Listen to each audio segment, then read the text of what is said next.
Well, welcome back to the farm. Looks like it's gonna be another beautiful day. Today's video is sponsored by Walmart. We are already starting to experience the beauty of spring here on the farm. I think later this week, we're even gonna get temperatures in the 70s. If you look out there, you can still see just a little bit of snow here and there, but for the most part, we're in spring. Good morning, large white farm dogs. Did I sneak up on you this morning?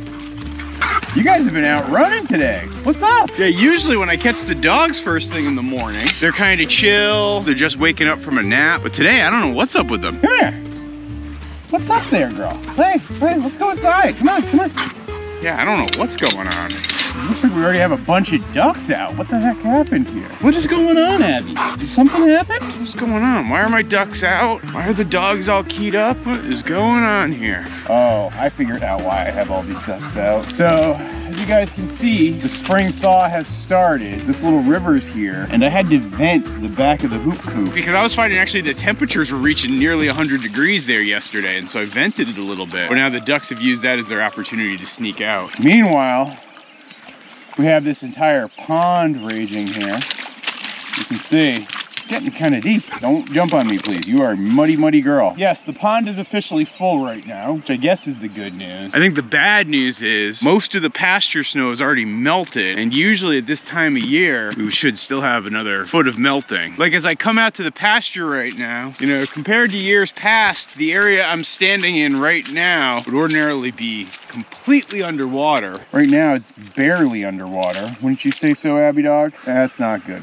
So this time last year, I actually took a picture of Abby at this exact same spot, and you can actually compare it to what you're seeing right now. Year over year, the difference is pretty dramatic, and it comes down to the amount of moisture that we have on our pasture. I guess in some ways it's nice that the pasture really hasn't flooded like it usually does, because as I've said, this would typically be a lake this time of year, and it would stay a lake from probably, you know, now in April all the way into like mid to late May, and maybe even into early June. But instead right now, all we have is pretty dry pasture land. Yeah, I just don't know what to make of that, huh? You know, I have not looked at the data yet, but I will do that in a future video. But I can say with a bit of certainty that this has been a warmer than average winter. And yeah, I wonder what this spring and summer is gonna hold for us. You know, one thing I will say is that we are hitting a milestone here on the farm because it is the start of a new spring. I mean, heck, you can even start to see the garlic scapes come up in Allison's garden here. And as you guys know, the relationship I have with the barn cats and the guard dogs is a little bit different than the relationship I have with the livestock. I really do see them more as co-workers than farm animals, and every spring I like to get my co-workers a little something special. And so just the other day I went online to the website for today's video sponsor, Walmart, and my delivery guy just delivered this box. So let's pop it open and see what we got. For Toby Dog and Abby Dog, I got them a brand new big box of Greenies dental treats. You know, it takes a really boring person to give their dogs toothbrushes as a gift. Come on, you guys, I'm not that lame. I also got them these nice chew toys from the Dodo. Guess what, guys? I got a surprise for you. Yeah, I know you guys thought I was really being a big old ball of disappointment, but if you look at the look on Abby's face right now, she's super excited about this treat. I like to keep a supply of these on hand. Here you go, Abby Dog. Enjoy. Here you go, Mr. Toby Dog. You get your treat as well. Enjoy. Makes me so happy to make them happy. Now for my ever so lovable and hungry barn cats, I went online and was able to pick through a wide variety of flavors, and now the barn cats have a year's supply of Bonkers cat treats. Hey barn cats, I got a surprise for you. Yeah, we got two flavors for you. We got seafood and we got chicken. Which one should I open first? Chicken? Okay. You know, actually feeding Molly and Ginny like this reminds me of when they first arrived at the farm and they were in barn cat quarantine. And I would spend time with them inside their little quarantine house, and I would feed them cat treats right from my hand. Definitely brings back a memory. Those memories are really important. And now, of course, I couldn't forget little barn cat, so I got her this Pop and Play motorized interactive cat toy. Oh, little barn cat, check it out. I got a new toy for you. It came courtesy of our friends over at Walmart.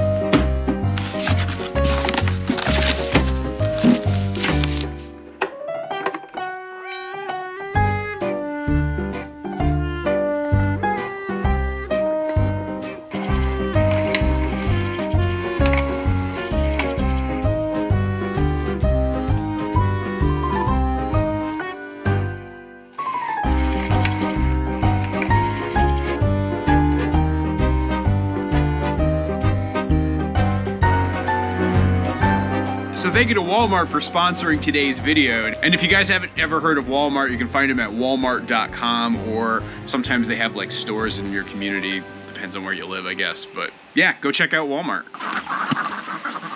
My Abby, look at you. You are all wet. Toby dog hates the water. Abby loves it. It's so funny to see how she loves to like splash in the pond. You're all personality, girl. Good morning, weird chickens. How are you guys doing?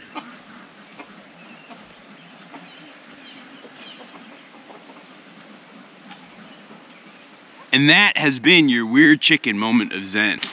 Yeah, I'm definitely kind of full on in spring cleaning projects activity. You know, it's funny, as soon as all the snow melts, there's like always just random garbage that I find around the farm. Like here's some good examples. I mean, we got some old bones that I'll probably pick up and toss in the compost. Piece of baling twine, a little tag from lumber. It's amazing how much garbage our farm produces. It's one of my biggest personal shames, to be quite honest. The ducks and geese have had long enough a solo pool party. All right, guys, let's go greet your birds.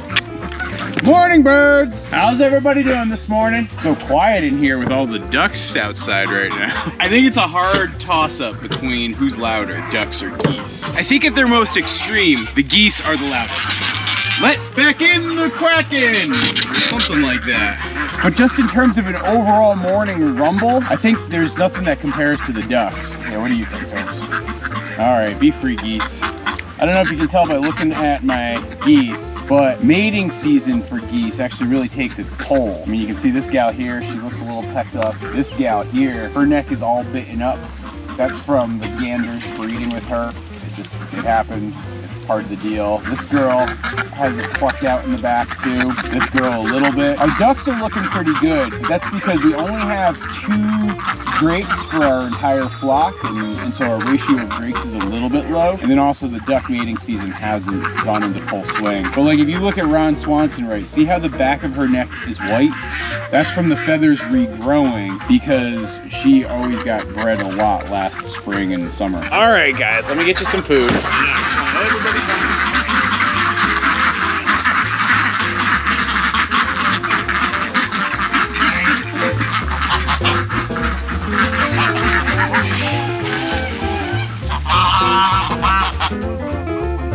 So you can see the geese here are in their mating courtship ritual. And so when I say that the mating process really takes a toll on them, you can see physically, I mean, those goose flaps and pecks and bites are not soft, and they really go at it. There'll just be a lot of fighting for nest space and for mating partners. So it's just a lot of chaotic time. And speaking of chaotic times, let's check in on our goose who's trying to hatch chickens. How are you doing in there, girl? Yeah, she still sits on her nest. I don't want to bother her today. This is, I believe, day 5 of this process. If you guys have been following some of the short videos, I've posted a couple of updates in between. And I'll probably keep posting updates until something happens. Got other nests here. Up you go, girl. Excuse me. Excuse me. Let's see what she was sitting on. She had 2 duck eggs underneath her. Got some more duck eggs. 3 more duck eggs. Easy, easy. Another duck egg. Excuse me, miss, can you get up, please? Just fake eggs. Nothing in that one. My Americana chicken egg. Deb always lays her eggs in the worst spot possible, and it makes me mad. Doesn't look like there's anything back here. I've been keeping this side vented just because it gets so gosh darn hot in here. I put this up to keep birds from getting out, but it only really keeps the geese from getting out. Everybody else can kind of go in and out at their leisure. What do we got in here? Anything? Morning, girls. You're sleeping in. Oh, 1 egg so far this morning. See, we have 2 examples of chicken eggs. One that's laid in the rollaway nesting box that is absolutely pristine and beautiful. And another that's laid in the bedding, which looks like absolute dog poop. You know, when people ask why it's so hard to keep duck eggs clean, it's because ducks, all they do is lay their eggs in this stuff, and it just gets gross. I mean, look, here's another example of it. Clean, gross. Nothing in there yet. Well, if it isn't Dirty Bird Deb. So Deb is the one who was laying that pretty blue egg. I wish I could convince you to lay in your nesting boxes there, girl. I also wish I could find goose eggs. I've got, I think, nearly a dozen duck eggs this morning, and I also already have 2 chicken eggs, no goose eggs. That's not good because I'm officially in goose hatching season, and I was really hoping to find them. Welcome inside my nursery. Become the season of hatching for us. We've got our cabinet incubator loaded up with our first batch of goose eggs. Basically what I'm going to be doing is each week adding a new couple of trays of goose eggs. That is, of course, if I keep getting goose eggs. This morning's non-production was a little bit alarming. But basically each week I'll be hatching out geese for the next several weeks. Last year I tried to do it where I had hatches like every 10 days or so, but I found that spacing it out might have hurt the viability of the eggs, and so these eggs are only a week old, and so I'm hoping that the shorter wait time helps improve my hatching rate. Also further improved how I store the eggs, keeping them at exactly 55 degrees or so and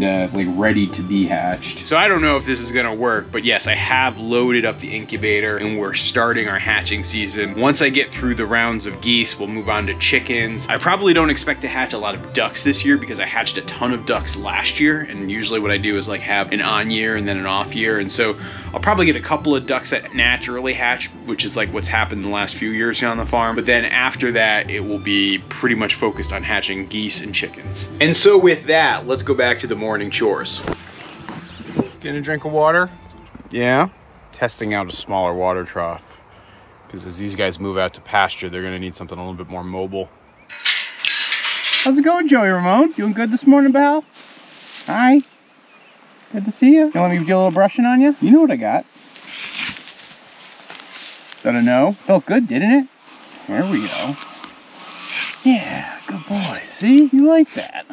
It's like I'm scratching you. Yeah. You know what it's all about. Good job, kid. Good boy. Oh, I gave him an itch that he needs to scratch himself, I guess. And I want you to whack me, so I gotta be a little careful. Yeah, on the tush. There we go. How's that? That's good, right? Hey, Ginny Barn Cat. What you up to there, girl? Coming to visit Randy with me? How's my macho man? Good to see you, buddy. Give you some brushing too. Yeah, you are a good boy. So my training progress continues with Macho Man. I'm just so impressed with how chill he is. Yeah, you're a good baby bull. You know that, right? Oh, here comes his friend Ginny. These two continue to get to know each other and get comfortable with each other. He used to like scurry away when she'd come near. Now she can kind of walk through this yard and not have any problems. And so it's like she's the third roommate in this little bachelor pad we have going here. It's almost like a reverse version of Three's Company. Well, I think I've made good progress with Randy's halter training and Joey's brush training. The one bit of training that I haven't been making much progress in is the soccer training. I don't know, they still don't seem all that interested in it. I might get a different ball, maybe stick some treats inside of it, something like that. But yeah, so far the critter that seems most interested is Ginny Barn Cat. Even that's just only a passing interest. All right, well, we'll keep trying soccer with you, buddy. Maybe one day soon. Oh, you want me to brush you some more? Okay.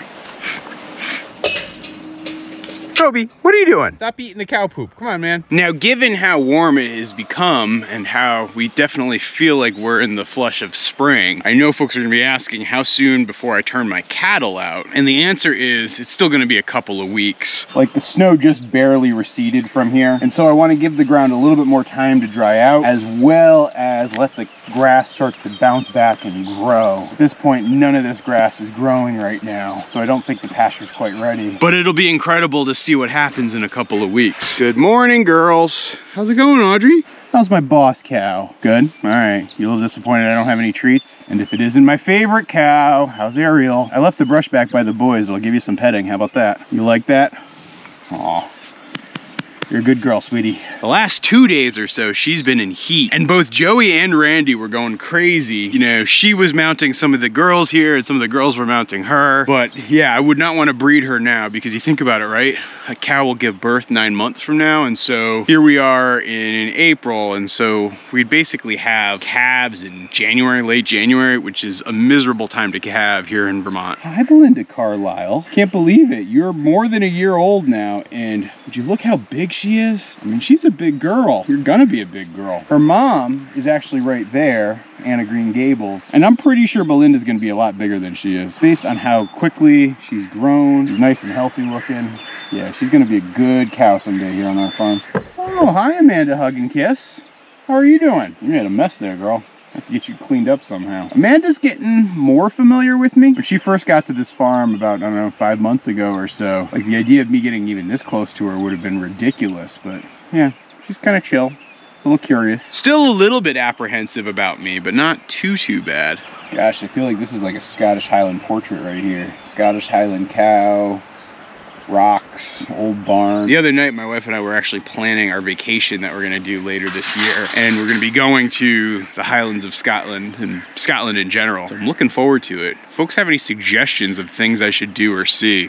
Let me know down in the comments. And yes, I might shoot a video or two while we're out there. Stay tuned for that. Bonnie McMurray. Actually, just so you guys know, last week was Bonnie McMurray's 1-year birthday. Yeah, I can't believe you're already a year old, girl. You're also looking nice and healthy. In case you were wondering too, Bonnie and Belinda are half sisters. So they've got different moms. So Bonnie's mom is my favorite gal, Ariel, but they were sired by the same bull. So they are siblings. Both of them are gonna be long-term breeders on our farm. Or at least I hope that's gonna be the case. And so I've been, slowly but surely working with them. My, it's gonna be a beautiful day.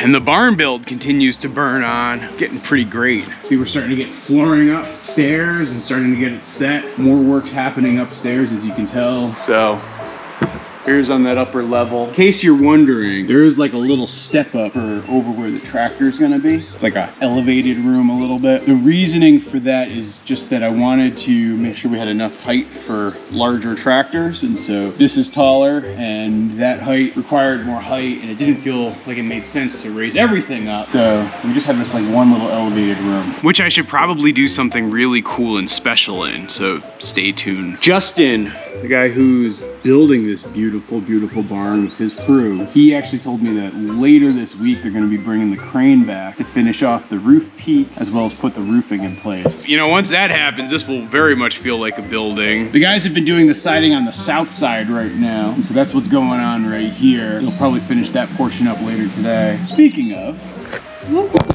I wanted that to be really slick where like I dropped it and then you could see me climb down the ladder. But I'm not nearly that slick. They're making a lot of progress. How's it going? And if you guys are curious about the whole barn build in general, I'll leave this playlist right up here that captures the progress so far, and I'll just keep adding videos to it over the next few weeks. Definitely before the 4th of July, we will have a fully completed building, and I'm super excited about it.